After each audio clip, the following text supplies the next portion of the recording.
guys, you're gonna want to see this. This time, long lead by Doncic, trying to find LeBron.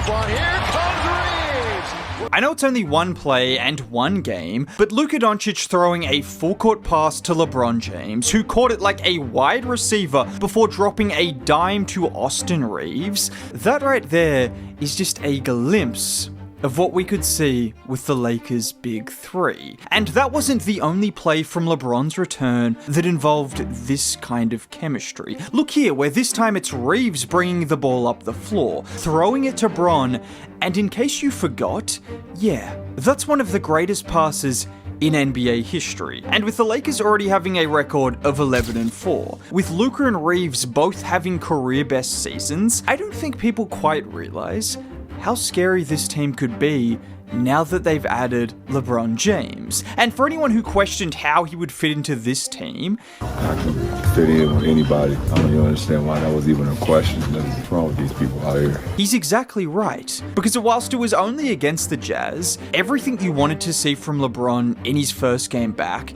you saw. 30 minutes of play, only taking 7 shots, and just dominating the game with his playmaking. And for anyone who wondered if he would take away from Austin Reeves or Luka, those guys combined for 65 points again. And I know he's 73 years old, and sciatica is an old man injury that he has to now deal with, but are we forgetting he was 6th in MVP voting last season? Are we forgetting he played 70 games, he averaged 24, 8 and 8 a game on great efficiency, and oh, he was probably playing the best defense he had played in 4 or 5 years prior to his injury. And this right here is the dream for this Lakers team. Because with how well Reeves and Luka are playing, and LeBron still being LeBron despite what people might have feared, what can this team be defensively? Because when you look at the Lakers starting lineup, it's not necessarily that these guys are bad defenders, but you have 3 guys in Luka, LeBron, and Rui who are all pretty similar in size and weight and guard pretty similar positions. And then the only guy who is smaller is Reeves, and whilst he competes on defense, he's not exactly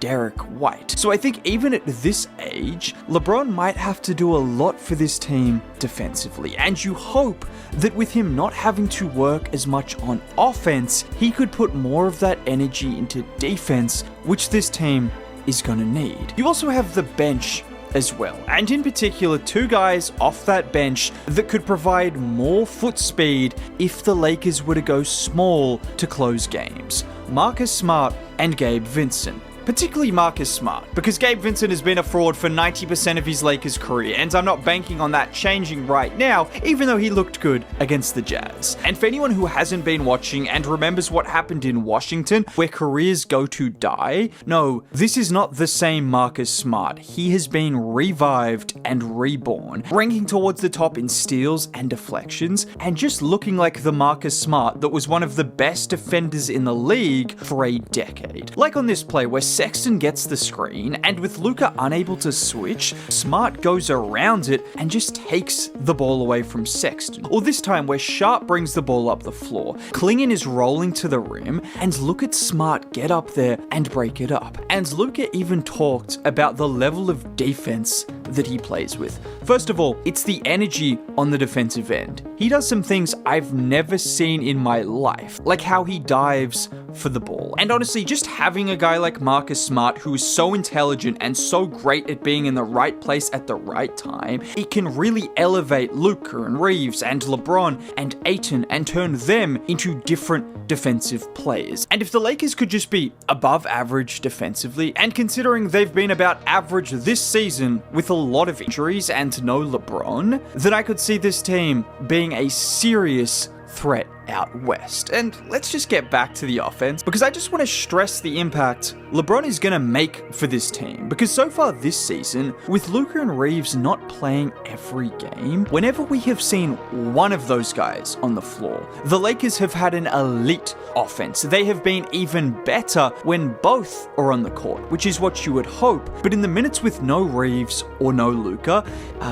it's been nasty. Because in 120 minutes with neither of those guys on the floor, the Lakers have had a 104 offensive rating, which would be worse than the Indiana Pacers, who rank 30th. Now, there is no point in any game where the Lakers won't have an elite offensive player on the floor. And I think what is different about this Lakers team from last year to this year is not only is Reeves at a different level, not only have they now spent an entire year together as opposed to Luka getting traded to the team mid-year, but I just think there are smarter role players on this team than last season. Take a guy like Jake LaRavia, for instance. Watch him on this play where LeBron gets the ball in the post and immediately he cuts to the spot and Bron drops an absolute dime. Or this time with LaRavia, where Bron catches his defender sleeping a bit, so he kicks it to Jake, who drives, can't create the initial space for a shot, so he then kicks it to Reeves, and with Lowry having helped over, Reeves can take him off the dribble and attack. And I know it seems like a basic play, but the Lakers just didn't have guys like this last year who could read and react, who could get 2 feet in the paint and then pass or create for their teammates. It was LeBron, it was Luka, and it was Reeves, and then it was spot up shooting. Now you have guys that can attack those advantages. Marcus Smart is even one of those guys who might not be the best 3-point shooter. He is a really good playmaker and connective offensive piece. Kind of like that guy I mentioned in Boston, Derek White. And this is without mentioning Rui, who is quietly having a career best season and has been ridiculously efficient. And I don't know if there's a single person on earth happier about all of this than DeAndre Ayton. How do you feel? I'm fucking excited now.